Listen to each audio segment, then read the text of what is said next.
It was midnight under a pale, cold sky, the endless twilight of the Arctic Circle. The wind howled like a wounded beast, and every wave rose and crashed with the force of a fist, smashing against the sides of the SS Arctic Thunder with relentless fury. On the deck of the merchant ship, one of the supply vessels bound for the Soviet port of Murmansk, the sailors moved with deliberate, cautious steps, harnessed in safety lines, faces half hidden beneath thick scarves, breath puffing out in clouds of frost that vanished almost as quickly as they formed. Everything was coated in ice. Railings, hatches, lifeboats, even the ropes that tethered the cargo. One misstep, one slip, and a man could be swallowed by a sea so cold that 5 minutes meant certain death. Captain John Jack Harrington checked his log for the third time that hour. He scanned the convoy, dozens of merchant hulls strung together like beads along a dark, endless ribbon, flanked by destroyers and corvettes. Guns were trained forward, crews poised with binoculars, scanning the northern horizon for lurking U-boats or the distant shadow of enemy aircraft. This was the dreaded Murmansk Run, where nature and war conspired in equal measure to destroy anyone foolish enough to challenge them. Jack felt the weight of responsibility pressing on him like the icy wind. Supplies had to get through. Tanks, ammunition, trucks, raw materials. The Soviet front depended on them. Failure here was not measured in delays, but in frozen bodies, lost lives, and battles that could be lost before they even began. He walked the deck, boots crunching on the thick ice forming beneath his feet, and stopped for a moment to look at the sky. A faint aurora shimmered overhead, a ghostly curtain of green and purple, but not a single star broke through the heavy clouds. In this light, the Arctic seemed to exist outside of time, suspended in a twilight that was neither night nor day. The sea stretched black and hungry, a churning mass ready to swallow them whole. "Clear that lifeboat line," Bosun Richard shouted, hoarse from the cold. Below deck, men paused unloading crates, struggling to free a boat trapped under a coating of ice. In the distance, a destroyer's depth charges muttered through the gloom, the unmistakable signal of another U-boat sighting. Harrington pulled his collar higher, forcing his face into a mask of calm, even as his own pulse raced with the same fear he saw mirrored in the eyes of his crew. On the bridge, Lieutenant Commander Collins relayed the latest weather updates. Gale force winds, wave heights exceeding 30 feet, air temperature plunging past minus 20 degrees Celsius, ice forming on the superstructures faster than the men could chip it away. The conditions were brutal, punishing, unrelenting, yet retreat was not an option. The convoy must push forward. Orders were clear. Ships must proceed. Earlier, in the mess hall, Harrington had overheard a young seaman whisper to his mate, "If we don't make it, at least we'll be remembered."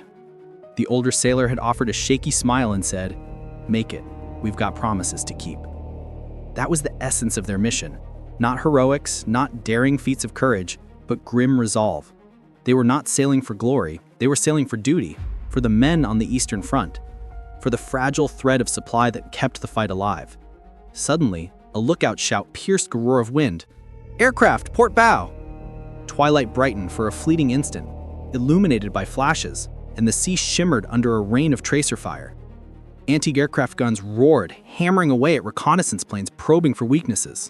Harrington felt the staccato rattle of machine guns in his chest, the distant thud of explosions echoing over the waves. The margin for error was razor thin. Every decision could mean survival or doom. Jack returned to the deck rail, gripping it with frozen fingers, and thought of home, his wife in Liverpool, his daughter asleep in Lancashire. He thought of the Soviet soldier waiting for these supplies somewhere beyond the horizon. And yet, above all, he thought of the gauntlet ahead, the unforgiving sea, the relentless wind, the enemy hunting from the shadows. Fear had no place here. Now is the time for focus, for moving forward, for survival. Through the Arctic night, the convoy pressed on, engines thundering, shadows of destroyers sliding along like silent sentinels. Somewhere ahead lay Murmansk, distant, hostile, essential. For 48 hours, these men would live on a knife's edge, battling not only enemy fire, but ice, frost, and the merciless Arctic Sea. Every hour was a struggle, every wave a test, every breath a challenge. And still they sailed onward into the frozen hell of wind, wave, and war, refusing to stop. The night seemed endless, The roar of the engines blended with the wind into a constant, gnawing presence. On deck, men hunched against the cold, each movement a battle. Even breathing felt like labor in the bitter air. Ice clung stubbornly to every surface, coating the railings in a jagged glaze, twisting ropes into rigid snakes. One slip here, one careless step there, and a man could vanish into the Black Sea below. Harrington's eyes never left the horizon. The aurora swirled faintly above, but it offered little comfort. Just a cold, ghostly reminder of how far north they had sailed. Somewhere beyond the waves, German U-boats hunted silently, their periscopes cutting through the water like knives. Every depth charge that thudded through the hulls sent shivers through the convoy, echoing in hollow, ominous pulses. Below deck, the cargo hold trembled with each crashing wave. Men checked the lashings on trucks, crates, and barrels, the wooden floors slick with ice and seawater. One crate slipped, skidding dangerously close to the edge. A sailor lunged, grabbing it just in time, fingers raw and bleeding from contact with the frozen wood. He grunted, breath visible as clouds in the frigid air, then glanced at his mates, whose nods silently said, "We survived together or not at all." On the bridge, Lieutenant Commander Collins spoke over the radio, voice tight with tension. "Convoy, adjust course 10 degrees starboard. Recon aircraft spotted 3 miles ahead. Maintain alert status. AA crews stand by." Harrington felt the weight of every decision. One wrong maneuver could separate a merchantman from its escort, leaving it vulnerable. The thought gnawed at him. Every cargo crate, every soldier counting on this delivery, depended on precision, courage, and luck. From the crow's nest, a lookout's voice rang out, shaky but sharp. "Splash! Enemy aircraft down!" Flashes from distant explosions lit up the waves for a heartbeat.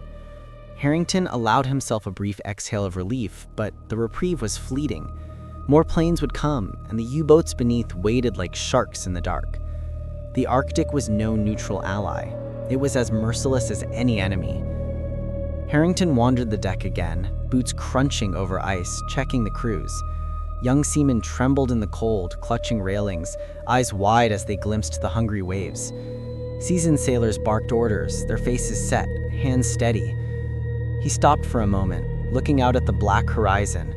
The sea seemed endless, a living wall that threatened to engulf them with each wave.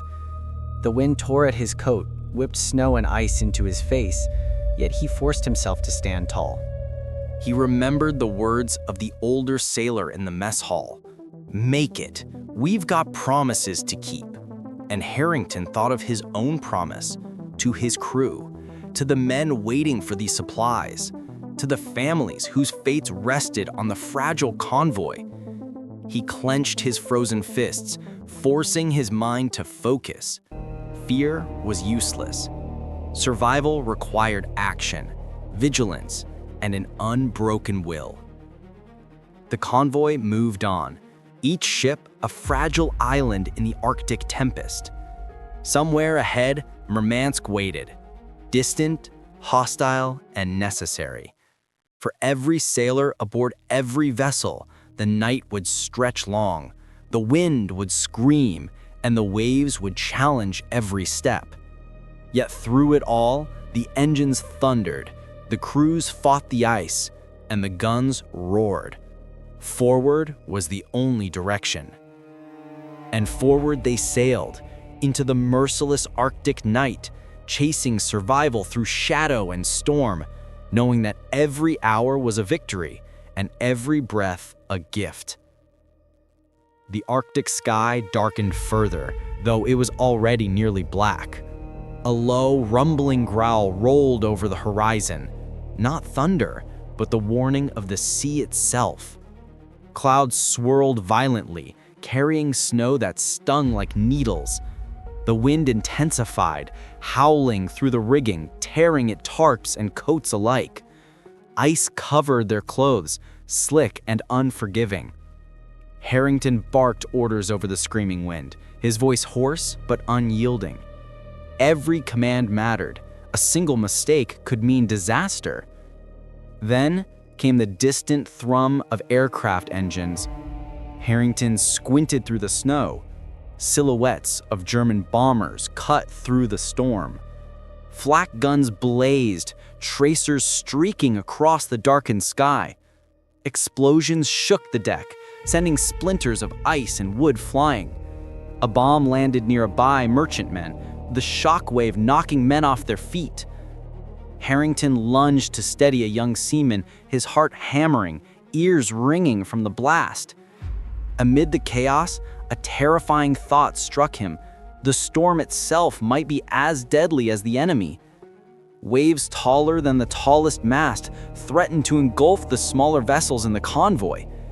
Harrington knew that even if they survived the bombs and torpedoes, the Arctic could still claim them, crushing, freezing, swallowing. Yet, through the madness, the convoy pressed forward. The engines roared defiantly against the tempest, each ship pushing through the black, icy wilderness. Harrington felt the weight of the responsibility pressing on him, yet he did not falter. Every man aboard was counting on him. Every shipment of vital supplies mattered, and he could not, would not let them down. Somewhere beneath the waves, U-boats maneuvered silently, calculating, waiting for the moment to strike. Above, the storm raged, but so did the resolve of the men on the SS Arctic Thunder. The Arctic night stretched endlessly, a battlefield of wind, ice, sea, and steel. And still, they sailed forward, into the storm, into danger, into history itself. The Arctic night erupted in chaos. A distant explosion rocked the convoy, sending tremors through the decks. Harrington felt the SS Arctic Thunder shudder, as if the ship itself were crying out in pain. He spun toward the radar officer. "Torpedoes!" the young man shouted, panic lacing his voice. Through the icy spray and blinding snow, Harrington could see streaks in the water, fast, deadly, hunting like wolves. Men scrambled for the safety of the rails, some slipping and clawing at the ice. Boatswain Richards shouted orders, but the storm drowned voices. Harrington gritted his teeth, gripping the bridge console. "Hard to starboard, evasive maneuvers, now!" The ship obeyed, lurching violently, metal screeching under the strain. Water slammed against the hull, spraying over the deck in torrents. From the darkness came another explosion, closer this time. One of the smaller merchantmen in the convoy erupted in fire and black smoke. Sailors screamed, some thrown into the freezing sea.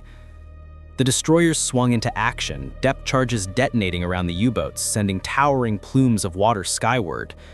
Harrington's stomach churned with fear and adrenaline alike. Each second could bring death. A lookout shouted, pointing to the sky. Bombers were diving now, their silhouettes ghostly against the storm clouds. Watching tracer rounds slice through the blizzard, setting the snow aglow in flashes of orange and white. Anti-aircraft guns barked in defiance, but the planes came relentlessly. A bomb landed perilously close to the Arctic Thunder, shaking the deck violently and sending a sailor sprawling. Harrington grabbed him, dragging him to cover. Below deck, crew members struggled to keep cargo from breaking loose. Crates of ammunition teetered on the slippery flooring. One wrong shift, one snap of a rope, and the hold could erupt into a deadly inferno.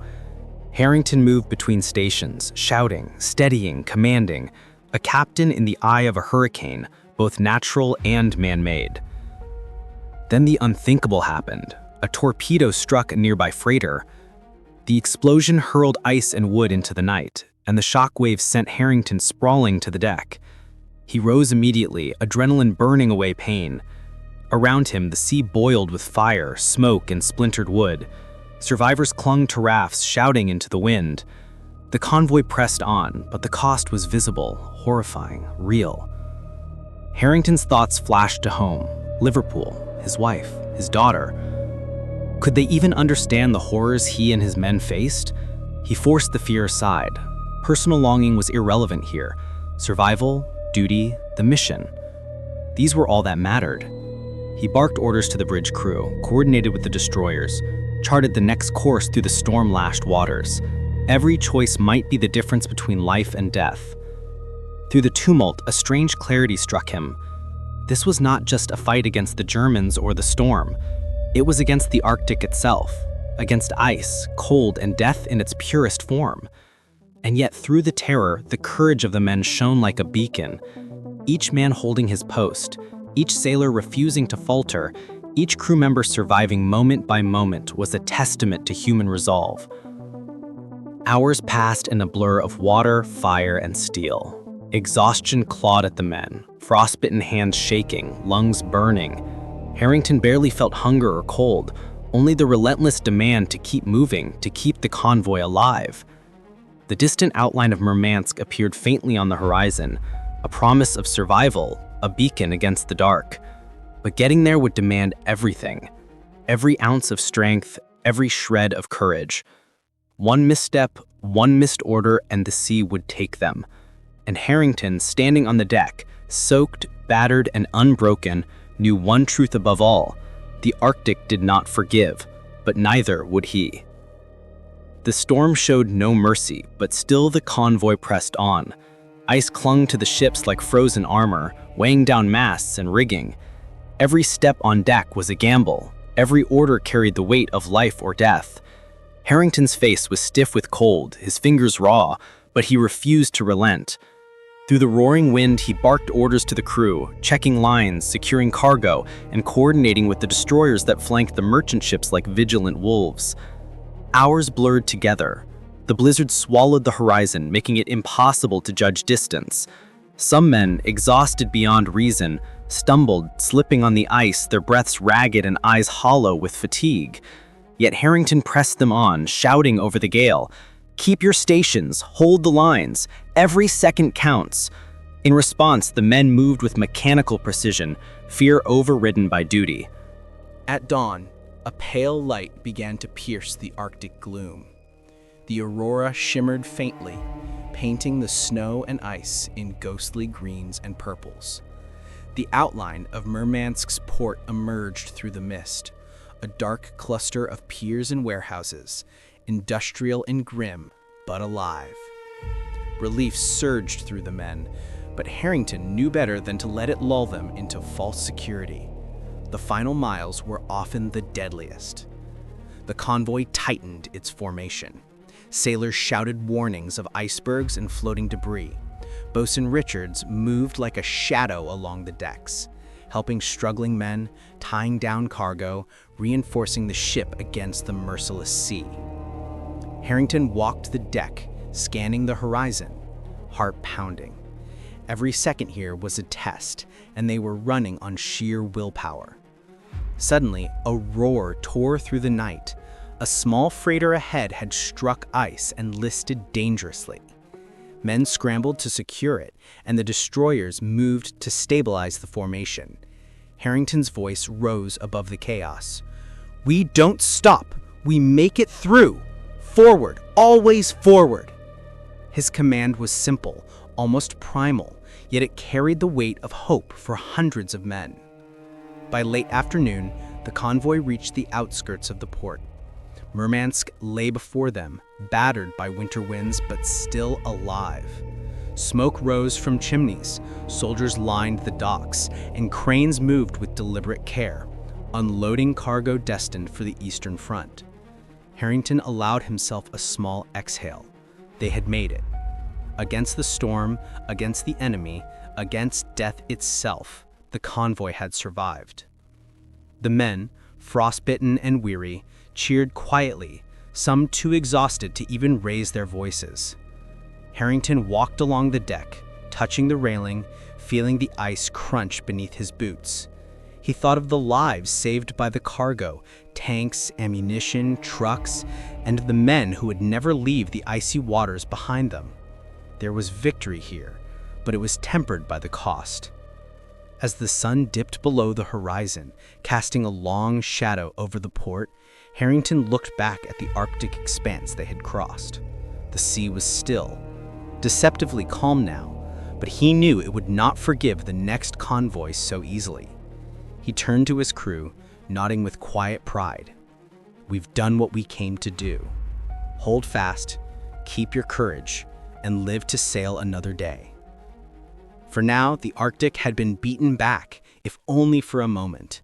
And in that moment, amid ice and wind, fear and loss, men had proven their resolve, their grit, and their unbreakable will. The Murmansk run had claimed many, but those who survived carried with them a story of endurance, courage, and the relentless human spirit.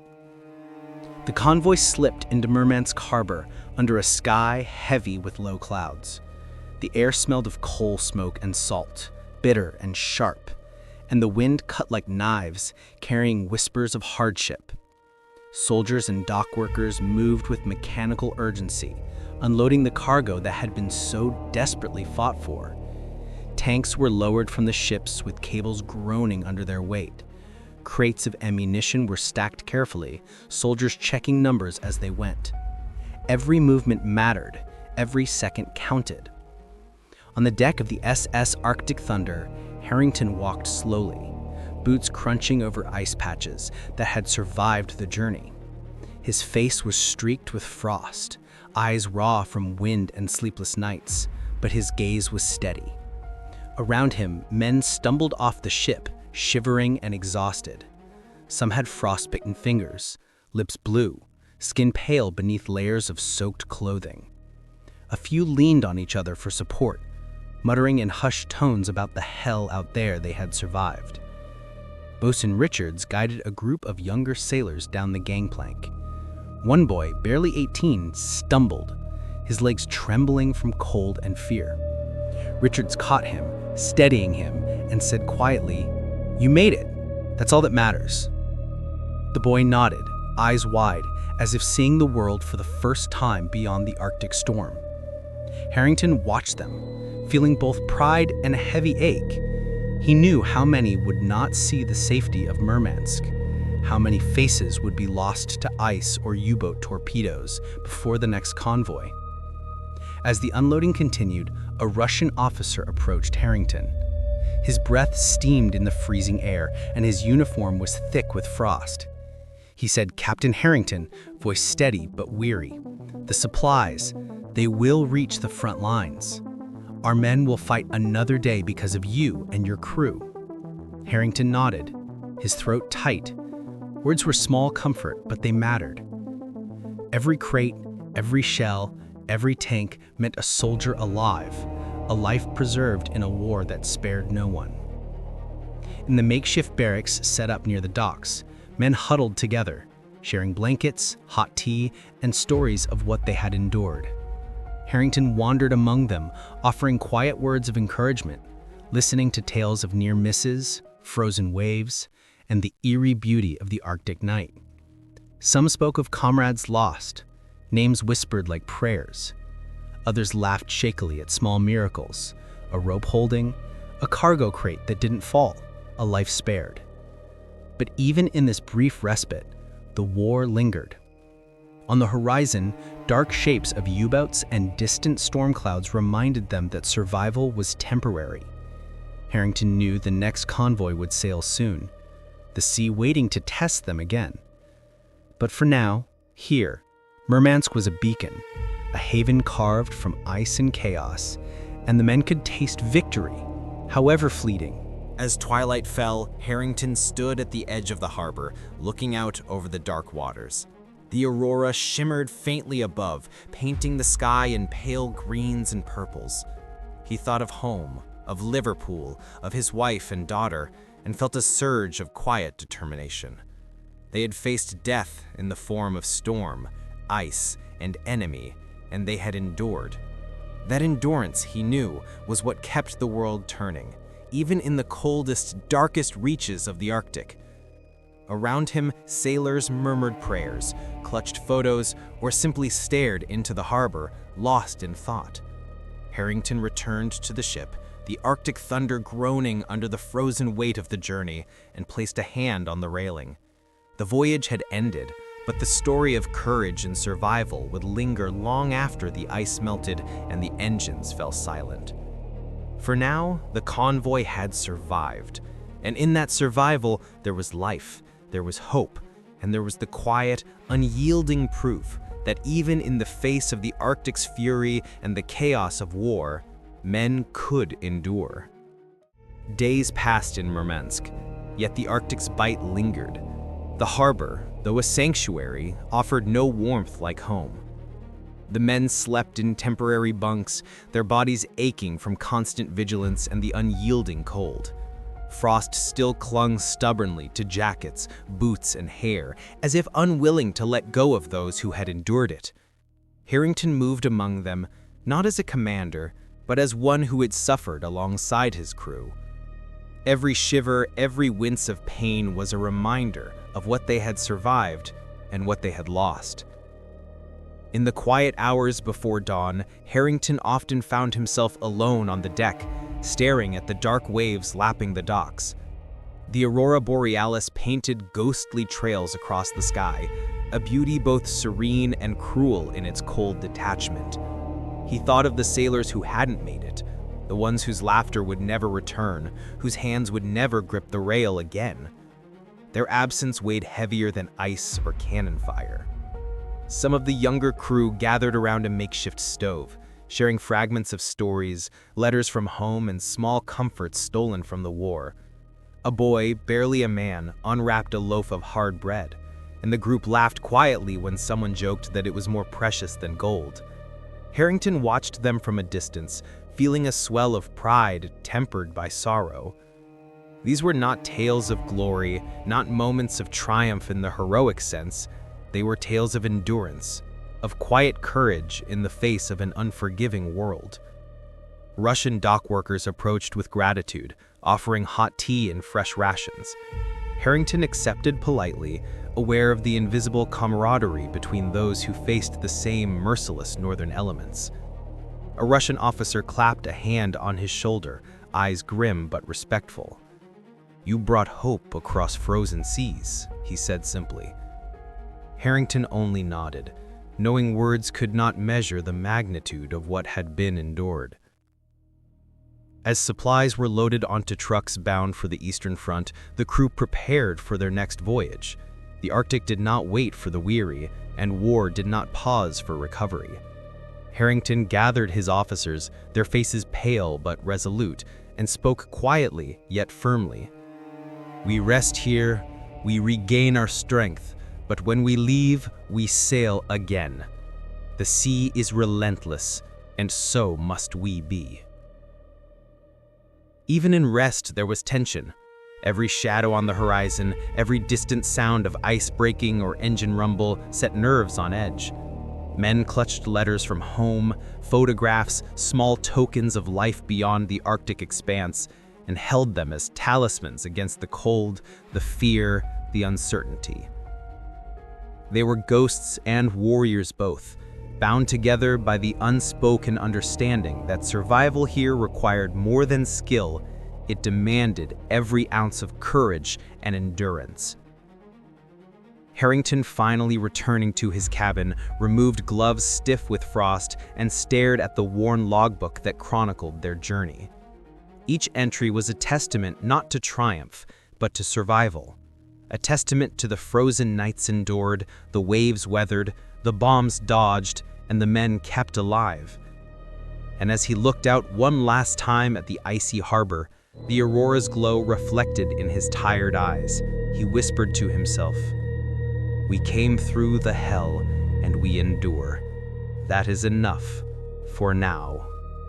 The Arctic held its secrets, the convoy its scars, and the men their stories, etched in frost, in courage, in the quiet endurance that marked those who had faced the northern fury and lived to tell it. The harbor lights of Murmansk faded behind them as the convoy turned back into the Arctic night. The men moved with cautious precision, bodies weary but spirits hardened by what they had endured. The wind still screamed, the waves still clawed, but now there was a different rhythm, a rhythm shaped by experience, by survival, by the knowledge that they had faced the frozen abyss and emerged alive. Harrington stood at the bow of the SS Arctic Thunder, coat flapping, hands clenched around the icy rail. Ahead, the endless dark stretched, a black mirror of the night sky. The aurora, faint now, seemed to follow them, a silent witness to the courage and resolve that had carried them this far. He thought of the crew, each man a thread in the tapestry of endurance that held the convoy together. A young seaman, shivering and exhausted, approached and whispered, "Do you think we'll make it back in one piece?" Harrington's eyes met his, calm but resolute. "We've made it this far. Together, we'll see the sun rise again. That is enough to keep moving forward." Explosions from distant skirmishes echoed across the horizon, reminders that the war never rested. But the men of the convoy had learned something the enemy could never take. Courage is forged not in comfort, but in adversity. Every slip on icy decks, every sleepless hour in gale and storm, every glance at the black, hungry sea had shaped them into something stronger, something unyielding. Hours blended into days. The Arctic, merciless as ever, tested them still, but the convoy pressed on, engines roaring, guns ready, minds focused. In those moments, fear and fatigue were companions, but so was determination. They were the unseen lifeline, the thread of hope stretched across hostile seas, delivering men, machines, and supplies that mattered more than any one life or one battle. As dawn finally crept over the horizon, painting the waves in muted gold and silver, Harrington allowed himself a small exhale. The Arctic had tested them, punished them, demanded everything, and still they sailed. The convoy had survived the frozen gauntlet, not through luck, but through endurance, discipline, and the quiet, stubborn courage of ordinary men placed in extraordinary circumstances. For now, the storm had passed. For now, they could rest. But somewhere in the distance, the Arctic waited, patient and eternal, ready to challenge them again. And they would sail. They always would. The SS Arctic Thunder cut through the calm waters, leaving a trail of ice and resilience behind, a testament to those who dared the frozen sea and refused to surrender. The legend of the Murmansk Run, of men who braved the Arctic's wrath, would live long after the wind had stopped howling and the waves had settled. And so the story ended not with triumph, nor with despair, but with endurance. The quiet, unwavering testament of men who had faced the edge of the world and returned, their courage echoing in the frozen expanse forever.